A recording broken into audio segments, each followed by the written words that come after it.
right, welcome back. Um, yeah, thank you guys for joining. So I have a special episode for you guys today. This is what we're going to cover today is how to make a lead scoring model. Based on your marketing data. So I've done this for a couple tech companies already, and I'm going to show you guys how to do it with obviously dummy data. And yeah, there's a little bit of flexibility of what you can do with this, but I'm going to just show you one way, and then we're going to talk about some different alternatives. So here's the code. It's in Python and in Jupyter Notebooks. We can kind of just walk through the code row by row, and I can kind of explain to you guys what my thought process is. So the first thing I'm going to do is import our packages. And then I made a dummy data set here. It only has 10 rows. So the benefit of this is we're going to move really quick through the code, and I can explain the theory kind of behind everything. But the results aren't going to make a lot of sense. So yeah, just keep that in mind. Okay, cool. And so the fields I chose here are person ID, person create date, person title, job level, what region they're in, activity date, activity status, campaign type, campaign channel, and campaign subchannel, and the opportunity stage. So if the opportunity was lost, then it's negative. If it was won, then it's positive. So for this model, what we're only going to look at is campaign channel. So basically what tactic the lead came in on. There's some content syndication, events, webcasts, etc. But in more sophisticated models, you can look at different things like what the title of the person is, their job level, and even I've seen things with enough data, you can actually build out a separate model for each different region, which is kind of cool. But we're going to walk through this code, and you can see it's very easy to kind of adapt to how sophisticated you kind of want your model to be. Okay, cool. So the thing here is I'm just looking at subchannel. I was just curious what the subchannel is. Then we can look at our different columns. So we just kind of walk through them all. This is some optional code. If you want to look at the different theaters, you can show you what it looks like. So we only have a mayor, so just a subset of the data set. There's only 10 rows.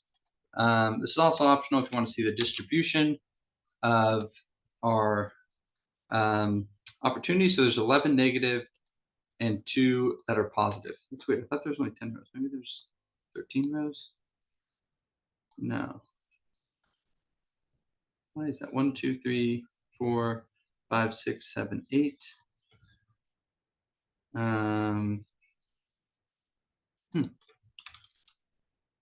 11. Okay, we'll have to look into that more, but yeah, it shouldn't change basically what we're trying to do here. Okay, cool. So then data. So this basically takes out if there's too early. One basically just for context, I pulled a different set of rows, and there were some too earlys here, so you just have to ignore those. And okay, cool. Now what we want to do here is make the opportunity column 1 or 0. So if it's positive, we'll make it 1. If it's negative, we'll make it 0. So it's basically binary. This is important for our model to work. We're going to be running a logistic regression model. And now we're going to make a new field called pred concat, which is basically concatenation of our prediction variables. So in this situation, we're looking at activity status plus campaign subchannel. So I actually misspoke. I thought we were looking at just campaign channel, but it's actually going to be activity status and campaign subchannel. And then here we can look at the unique values of all of them. Okay, great. So now we have this new variable. It's called prediction concat, and it's basically concatenation activity status and campaign subchannel. And this is the variable that we're going to use to predict if the opportunity closes or not. So this is really important. So now we can move on to our model, and basically it's preparing our data. Actually, one thing I want to just mention here, this is where you can actually get really fancy and however sophisticated you want to be. So you can also look at, you can concatenate job level, you can add in a job function, what region they're from, however many variables you want to add in, you can add it here, and you can get a more sophisticated model. But this is pretty simple. We're just going to look at activity status and campaign subchannel. Okay, cool. So here's, we're going to prepare the data.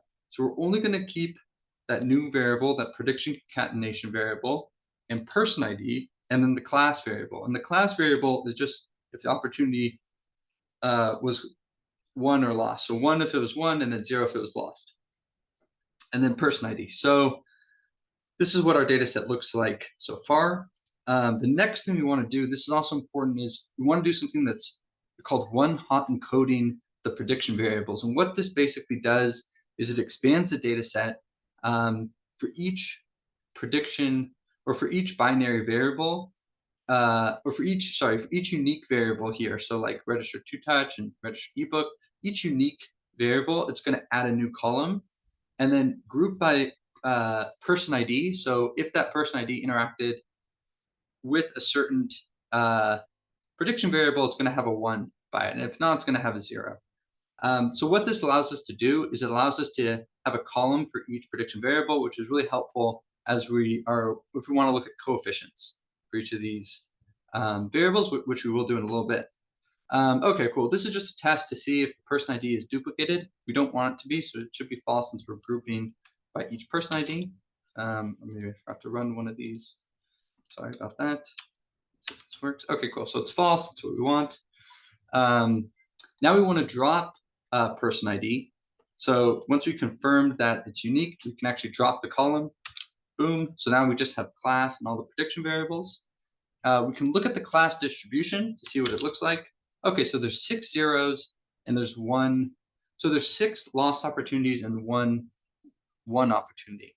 So this is also really important. What we want to do here is, it's called something resample with replacement. We want to balance the classes, because right now we have 6 opportunities that are lost, only 1 that's 1 opportunity. And what our model is going to learn, if it's based on just this data, is it's basically going to predict the opportunity is going to lose, or lost opportunity every single time. And we don't want that, right? We want it to actually learn something helpful. So what we can do here is upsample the minority class. So we're going to add resample with replacement for the 1 opportunity class. So basically, we're going to add in, we're going to make the 1 opportunities have 6 samples as well. So they'll be equal. We can do it here. Now we can do the same code, and we can see the value count, and now they're equal, right? There's 0, or there's 6 lost opportunities and 6 won opportunities. So that's great. That's just what we wanted. Now we can export the variables out. So this is all of our variables. I like doing this because in the next step, you'll see it's actually really helpful. So the final step here is actually building our model. And what we can do here is just add the columns, and each of these are separate prediction variables. So we have all of our columns here, and we can build out the model. So we can run it, and great, and let's see. So now it's going to tell us a little bit about the model, some summary statistics. Really, what I'm only really interested here is for each variable, what the coefficient is. And again, as I said, there's only 10 or 11 or 13 data points, whatever it is. So it's a very small amount of data. So the coefficient aren't going to make sense. But when you have a lot of data, then you're going to start to see some nuances between the coefficients. And this is really important, right? This is where you can actually start tiering your different tactics. So like a higher coefficient means it's more likely that it's going to contribute to a 1 opportunity. So those are the kind of tactics you're going to want to put in your tier 1 bucket, your tier 2 bucket, and so on and so forth, right? So this is actually how your scoring is based off this coefficient variable. Great, and so this is really all you need to build out that model, at least to get your rough first cut. Now the rest of this code is you can actually test to see how well that model performs if you used these coefficients. So in this code, we're going to split out the training and testing set into 80% training and 20% testing. So let's see. We have 9 training examples, 3 testing examples. Beautiful. Now we're going to test out our accuracy. So let's look. Okay, so it's 100% accuracy, which is great, but you have to remember that it's only on 6 or 7. It's only on 3 testing examples, right? So we only have to predict 3 opportunities. So it's not super impressive, but it's great to see 100%. And this is also kind of cool. You can build out a confusion matrix, so you can actually see where your model is having success. So how to read this would be, the actual labels here, 0, 1, and the predicted label is 0, 1, and you kind of want them to match, right? So the actual label in one of the test cases was 0, so that's a lost opportunity, and we predicted it to be 0. So boom, we got a 1 there. That looks great. And then the other two actual labels, other two opportunities were 1. So they show here 1 here, and then we actually predicted them to be 1 as well. So boom, 2 in this box. So you really want to have a good model is going to have a lot of, in these two boxes, they're going to have a lot of more volume, I guess. And then these two boxes means where the model missed. So this is great at evaluating, like maybe the model is really good at predicting 1 opportunities, but it's not as good as predicting lost opportunities. This confusion matrix will kind of highlight that. Awesome. So that was what I want to share with you guys today. Please let me know if you have any questions. And happy to walk through anything else and answer any questions. So thank you. Bye-bye.